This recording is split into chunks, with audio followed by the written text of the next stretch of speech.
Go ahead.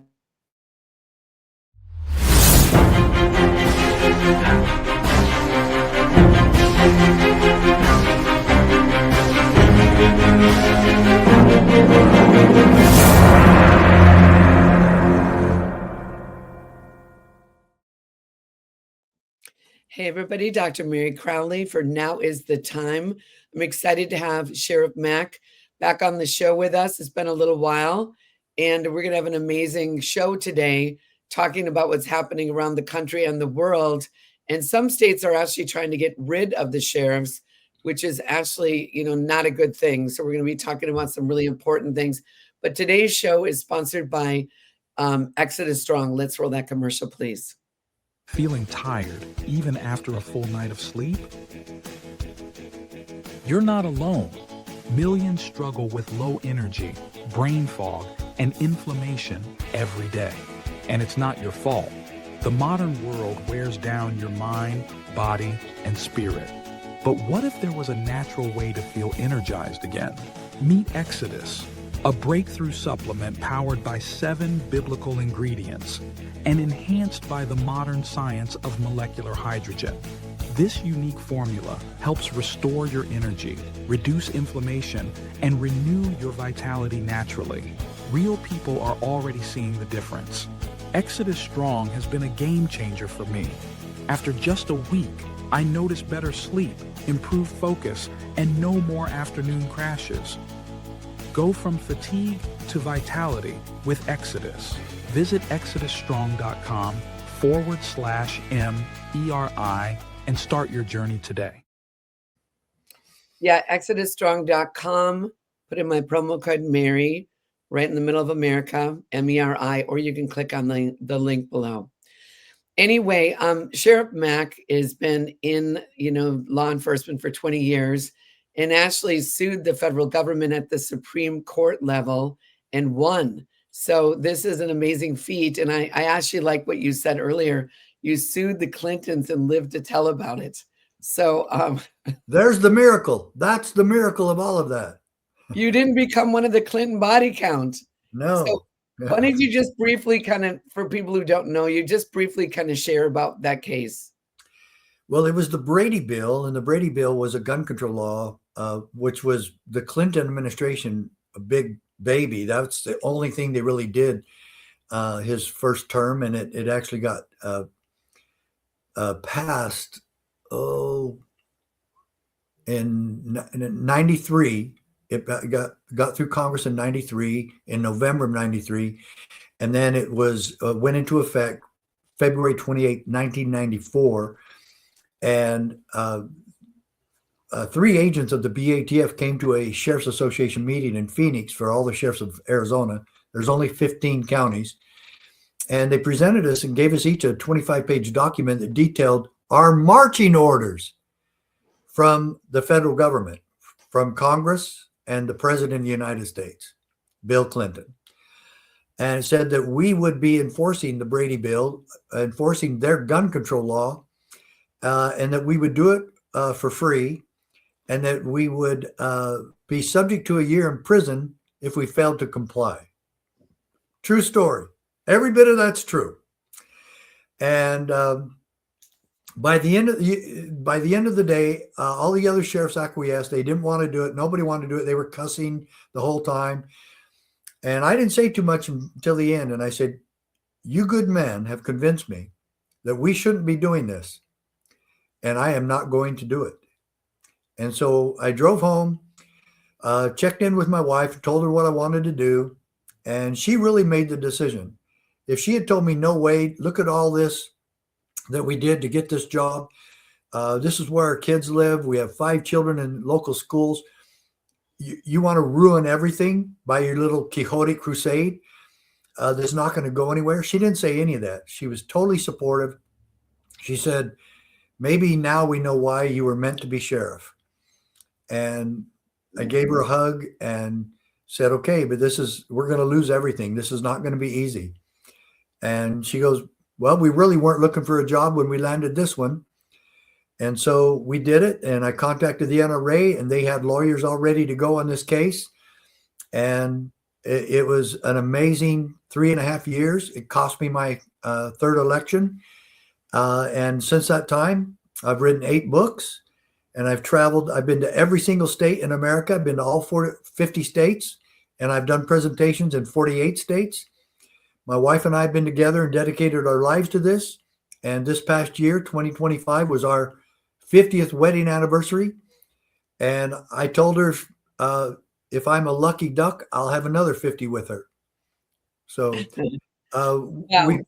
we've been defending the Constitution together, and we've been trying to get sheriffs to do the same thing ever since I did this lawsuit. And I formed the CSPOA, the Constitutional Sheriffs and Peace Officers Association, in 2011. And every citizen in this country, if you really want to be part of the solution, we have a way for you to do that. And everyone should join the CSPOA posse at cspoa.org. It's $11 a month.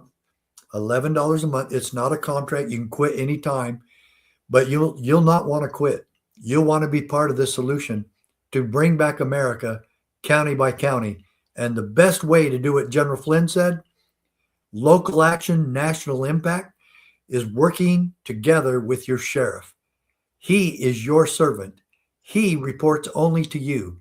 You are his boss. No one else. We, the people in his county, are the boss. So thank you for that. Let's put that up on the screen, Danielle, on cspoa.com. .org. Okay. .org. Yeah. So let's put that up, the website up, or you can click on the link below, www.cspoa.org. And if she's able to play that video of me on there, it's only 90 seconds, and that's the most powerful video I've ever done in my life. Everyone needs to see that if you're capable of doing that. Well, we didn't have it queued up. I mean, if you have the ability to put it I don't have it. No, I don't. Yeah. No, we would have had to have that set up earlier. But, I've met Sheriff Mack, at a number of the Reawaken America events around the country. I've interviewed you several times. And right now we're in a serious situation going up with some of these states are trying to get rid of sheriffs. Yeah. Explain a little bit about what's going on, Sheriff Mack. Well, just 2 weeks ago today, we went to Puyallup, Washington, right next to Tacoma. And we're the number one concern in the country right now for the CSPOA, Constitutional Sheriffs, is Washington State. Because about 3 years ago, they took away the authority of the people. They destroyed the stewardship of the people in King County. That's the greater Seattle area. And they said, the people aren't going to elect the sheriff anymore. We're going to appoint him. And so they literally stole the stewardship in King County of the people to elect their own sheriff, to appoint their own sheriff. You know what Abraham Lincoln said in the Gettysburg Address? That government by the people, for the people, of the people, shall not perish from the earth. Yes. King County, Washington. And that's exactly what they did. They took it away from these people. They took it off the earth in King County. Now, even worse, they're attacking Sheriff Swank in Pierce County, and that's where we had our big rally to save our sheriff's rally in Washington. So we had it in his county. It's the second largest county in Washington, the 59th largest county in the United States. We had 400 people, over 400 people, standing room only in the Experience Church. General Flynn spoke, Patrick Burns spoke, Pastor C.L. Bryant spoke, I spoke, my wife stood up and spoke with me because I wanted people to know about our story together. This has been a marriage based on saving America. She's just in the other room right now. She was the one that helped schedule your interview with me today. And thank you for what you do too, Meri. Thank you for all you do. I appreciate your support over the years, and I'm proud to call you friend. But folks, Washington State is the worst woke state of the extremist left, going after sheriffs doing their job. And the AG is actually suing one of the sheriffs there, Sheriff Wagner in Adams County. He's suing him because he's helping ICE getting with deportation, getting criminals out of his county, which is exactly what he's supposed to do. And instead of this AG going after and investigating all the fraud going on in his state with the Somali daycare centers, of which there are 539, and we know the top 3 cities for this fraud, or the top 3 states for fraud, are Washington State, Seattle area, Columbus, Ohio, and Minneapolis, Minnesota. Instead of him doing his job, he's going after sheriffs. Well, I'm from Minnesota, so all my family lives in the Twin Cities. So the Somali, what's going on there is just horrific. And, and now it's all being exposed. And so, yeah, Washington State, my daughter lived in Spokane for a while. So who did they appoint as the sheriff, the one that they just... I don't even know who it was. It was some former law enforcement officer. But it's, I don't dislike him, but his position is a position that happened as a result of local tyranny and abuse and corruption. And the one law enforcement officer that the people of America have the responsibility and stewardship to appoint, and who only answers to the people, is the sheriff of every state. Now, I'll issue a little caveat there. There's 3 states that don't have sheriffs, and it's a huge mistake. But when Alaska and Hawaii joined the Union in 1959, they never established the office. And why?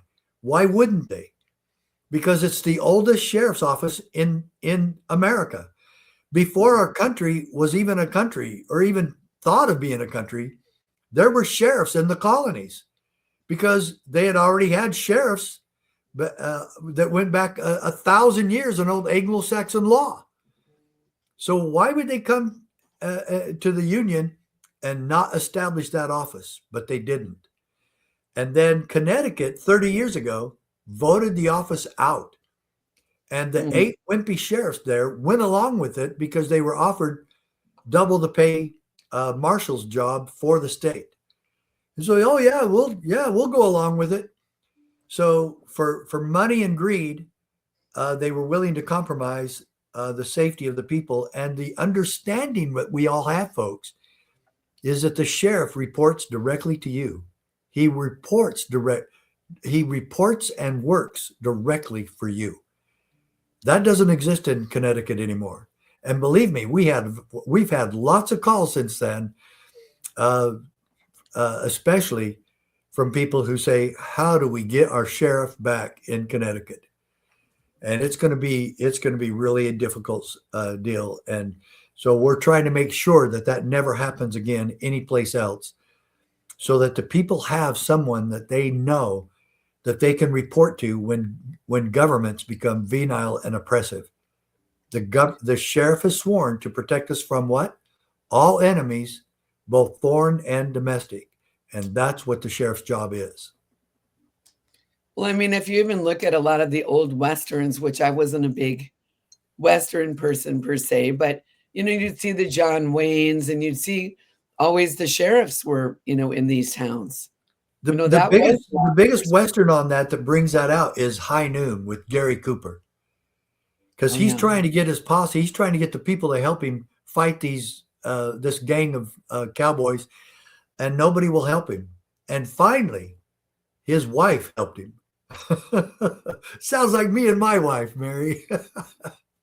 Wow. Well, that's amazing. I know Scott McKay is going around with the tactical civics. I just saw Scott McKay, a month or two ago up in Idaho, and he's going around doing that. And are you aligned at all with Scott with the tactical civics? Yeah. We're very good friends, of course. Right. No, I know. I've done a lot of interviews with Scott too. So, we're at a crisis in our country. And I think a lot of people, Sheriff Mack, I think a lot of people think, well, Trump's in, everything's good. I don't think we're really at the beginning of the war, just like when they signed the Declaration of Independence, July 4th. They actually signed it a few days earlier, but, it was 7 years they were in war.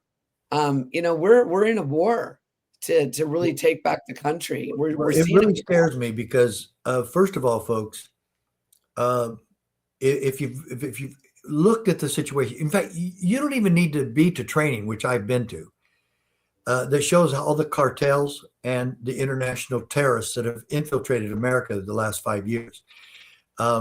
Finally, this past year with President Trump, we actually stopped illegal immigration. And we're a little bit safer for it. But still, these cartels and gangs and Tren de Agua, and even worse, the ISIS and Hamas, international terrorists, they're here. What do you think they're doing here, folks? And they came because of the Democrat Party.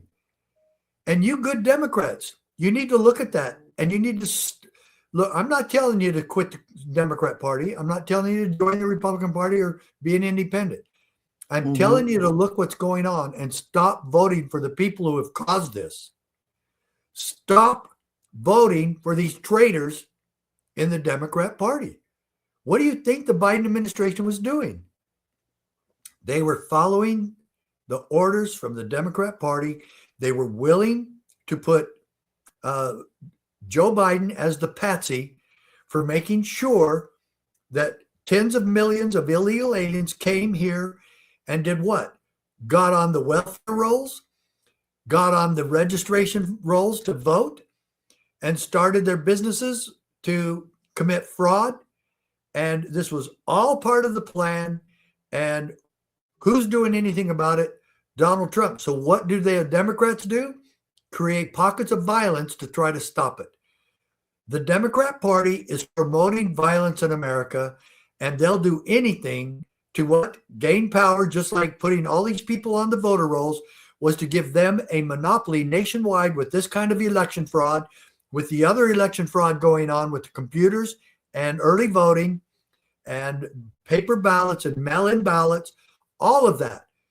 Election fraud with the illegal aliens was to make sure that the Democrats could get a powerful monopoly nationwide where they would be in complete control of state and federal government.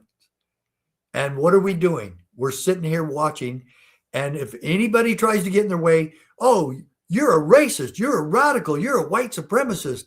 And this is all part of the plan, folks. And so now they were willing to sacrifice our country for all of that. But one thing they forgot is that the terrorists will go after them just as much as anyone else. They don't care who you are. And when they attack our grid system and our infrastructure, it will be something the Democrats will be wondering why they ever did this in the first place. But folks, just be warned, we believe that something's going to happen near the 25th anniversary, or the 250th anniversary of America. And so we need to be prepared for that, because what do you think the terrorists want to do here? Well, they're here. They're here by the tens of thousands. Over 100,000 terrorists are here in America. We've seen the work they're doing with the fraud, which is helping fund their movements. And so we're literally, because of the Democrats, we're literally paying for our own demise. Well, as you know more than me, Sheriff, that there's sleeper cells all over. All they need to do is get activated. Yes. They could wreak havoc by just saying, go and start shooting up different stores, in 10 major cities. Yeah. You know what I'm saying? You could see, and a lot of these people, these activists, like the Antifa and the BLM and all these different ones, they're getting paid. They're all getting paid. And there's websites out there where you can order a crowd to come. You can bus them in and you can pay for them to be there, and they'll go just like that group that invaded the church on this past Sunday. Those people should all be arrested. and the big mouth that was talking the most about it. He said, well, come and arrest me then if you want. Please do. The sheriff or the chief of police or both should be going and arresting every single one of them. That should not be left to the federal government. Those are local charges. And the sheriff of Minneapolis and St. Paul area and the chief of police and the mayor, instead of bad-mouthing Trump and bad-mouthing ICE and these federal agents, the sheriff should be stepping up and providing security for these ICE agents and making sure that everyone is obeying the law, including ICE, but making sure that protesters are able to protest and that they're not breaking the law and that they're causing no physical confrontations with ICE. No one can impede what ICE is doing. Not a sheriff, not a chief. That's all criminal if you do. Any of the protesters, if they impede what they're doing, that's obstruction of justice and it's against the law. And sheriffs and mayors and chiefs of police, you know I'm telling the truth. Let's do our jobs and keep the peace in these communities. Well, as you know, this week on Monday was Martin Luther King Jr. holiday. And, Yes, it was. I just did a show about him because he was all about peaceful protest. He, looked at what Gandhi was doing in India. And Yep. so through their bus boycotts in 1955, they were able to turn things around. They enacted the Civil Rights Act. They had the Jim Crow laws where, they were hanging black men in the park in Los Angeles, Yeah. I guess, the early 1900s. So, when you look at somebody like a Martin Luther King Jr., that really was one, he was arrested over 20 times, but he did He it was in the way. arrested over 30 times, and we use that in our presentation. Why Who was weren't arrested over 30 why weren't times? sheriffs and police protecting him from other law enforcement? My Supreme Court case says the different governments will control each other. So that's exactly what sheriffs should be doing. We should be preventing anyone from being arrested who shouldn't be arrested. And we should be preventing any protesters and any other government from impeding what ICE is doing. They obviously have constitutional authority to be there. Read Article 4, Section 4 of the U.S. Constitution, and then read Article 1, Section 8, where it talks about naturalization. That's naturalization is talking about foreigners becoming citizens in our country.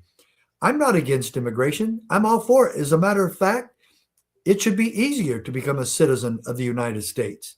There's too much red tape in the way of honest people that want to come to America. We're all for that. But you got to do it legally. And no one in America, without committing a crime and committing treason, can bring foreigners into our country illegally and then giving them aid and abet in sanctuary cities and asylum. That's illegal. You cannot pass a law that nullifies another law that's already in existence. How stupid can you get? But the insanity of the Democrat Party just marches on. Well, I did several events in New York City, and these people were coming up there. They were putting them up in the best hotels. They were getting debit cards. It was unbelievable. They were riding around in their little motor scooters, and it was horrible. I mean, and then they've got Mandami in there now, and I don't even know what's going to happen now to New York City. But let me tell you, Sheriff, as you know, you're a man of prayer and a man, that believes in Jesus. I just interviewed Boss earlier. They have ARC and they're out rescuing these kids and stuff. Talked about with the borders being open, so many of these ones are so corrupt. These children are being, harmed, and the pedophiles and the molestations and the trafficking and all of this stuff is going on. This is to protect our children. This is what we're standing up for. Yeah. And there's a sheriff in Broward County down in Florida that's really made a difference down there. Did you say Broward or Brevard? Broward. Okay. Yeah. He's really there's some real good sheriffs, and I know the sheriff in Brevard County very well too. That's Wayne Ivey, and the sheriff of Flagler County, good friend of mine, Rick Staley. And there's some real good sheriffs in Florida, and I want to tell everybody about Florida real quick. 67 sheriffs in Florida met with Governor DeSantis, and they all voted unanimously to help with deportation. Do you want to know why? They have a governor and they have sheriffs, Democrat and Republican, that know and understand that these criminals that invaded their state during the Obama administration, during the Obama regime, need to be deported, need to answer the demands of justice. And it's the only state that has been unanimous in that so far. The sheriffs of every state should meet and say the same thing. I know we have differences because some of us are Democrats, some of us are Republicans. But these criminals that have infiltrated our counties, they must answer the demands of justice. That's what every sheriff in this country should be doing. Well, and that's what they are doing in Florida. And this is where we have to pray. It is a spiritual battle. And so, Sheriff, as we kind of around the corner, I know you have another show coming up and things like that, and I do too. I know we talked about earlier, but I know they can sign up, which we're going to encourage it again. But what other things, can people do, like in regards to Sheriff? I know Chad Bianco is going to be running for governor, in California here. I'm actually voting for Cheon, who's my pastor. I'm actually voting for Cheon also. I've already endorsed him. Yeah, I love him. But yeah, there's a lot more to do, folks. Look, Chad Bianco is a good sheriff, and so on. But I really admire Cheon for suing Governor Newsom. He won to keep his church open. And there was one sheriff who I don't really care for in Florida, and that was Sheriff Cronister. I'll say his name. He arrested Pastor Rodney Howard-Browne for having church. That should never happen in the United States of America. Oh, well, there was an emergency with COVID. That should never happen in the United States of America. COVID-19 concerns do not nullify the First Amendment. They do not nullify religion. Government has no authority to shut churches down, arrest people for not wearing masks, shut businesses down, shut schools down. And we all know now what a farce it all was, what a lie it all was. And all the lies that Fauci told us. Folks, freedom comes first, always. And my job is to make sure that your freedom is protected. Every sheriff has that same job. But on the other hand, Sheriff Glenn Hamilton in New Mexico defended Pastor Caleb Cooper's church from state police trying to shut him down. And Sheriff Hamilton deputized every single member of that church for Dr. Cooper. And he told the state police when they came to shut him down that those people are under my authority. I've deputized them. They work with me. They work for me. And that church will remain open. And it did. And that's the difference between Cronister and Hamilton. Hamilton stood for what's right. And that's what we want every sheriff to do. But my question to all of you, which sheriff do you want in your county? Well, that's what we want you to join us. Become a member of CSPOA. It's $11 a month. But we will work together and we will train you how to work with your sheriff. And every Wednesday, we have a CSPOA posse webinar that you're invited to, your friends and family. Get everybody to join us because this is the most peaceful and effective solution in America. Local action, national impact. We think every sheriff should have Trump's back. We think every sheriff should be involved in what's going on in Minnesota. All the sheriffs should be involved. They should be united in protecting protesters and making sure that protesters are not attacking any federal officers or agents and not getting in the way so they're committing a crime called obstruction. Folks, we can all do this. We can all have a say, but we cannot break the law. Yes. Well said, Sheriff. Well, like I said earlier, I'm from Minnesota. All my family lives there. I haven't lived there in like 30 years, but when you saw that one woman that was using her vehicle, as a weapon coming against, that ICE agent. Well, let me tell you my analysis of that as a police officer, as a former detective who's been involved in near the exact same situation. According to the laws and rules of lethal force, the officer was within his right to shoot her. And I'm sorry. I wish he wasn't dead. But I will add this to it. None of the other officers fired at her. Just the one that got hit by the car, by her vehicle, by her truck. That is aggravated assault with a deadly weapon. Even if he wasn't hurt very much, it doesn't matter. That does not matter. However, I will tell you honestly, Meri, I would not have fired the shot. I would not have shot her. They obviously, he was safe now that she pulled away. He's safe. All the other officers could have stopped her. She probably would have been stopped. I don't think she would have gotten away, but they had her license plate. They had a good visual of her. They knew who she was. Mhm. It was unnecessary at that point to shoot her, and I would not have shot her. I've been in similar situations where I did not shoot somebody.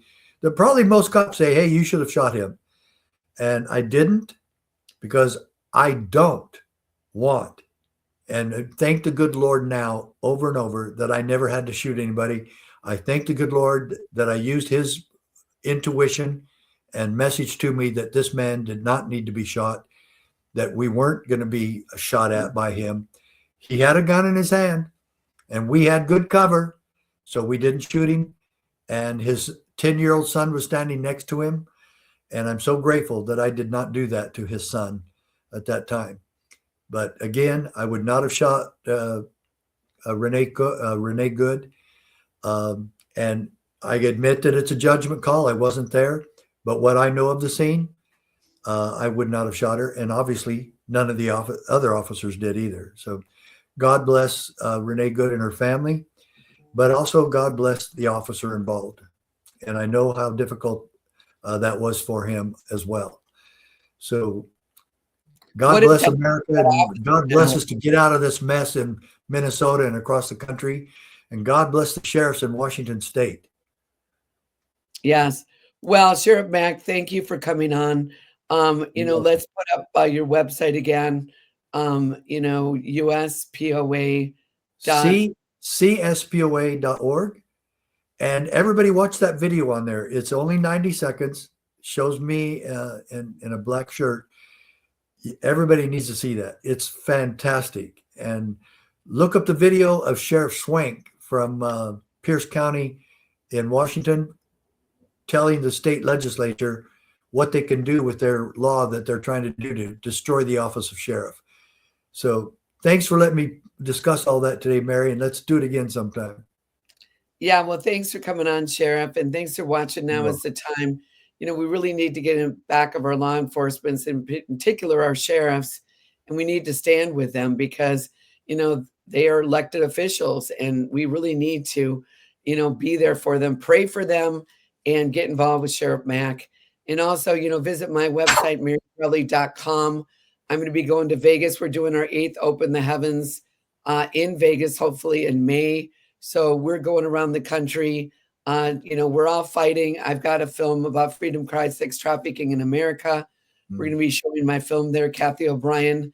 A number of people will be. It's not just about trafficking, but we're going to be having patriots and the Christians coming together in community and unity, and actually taking authority over the spiritual entities that are really. Because I hope I can make it to that, Meri. I really do. I hope I can be there.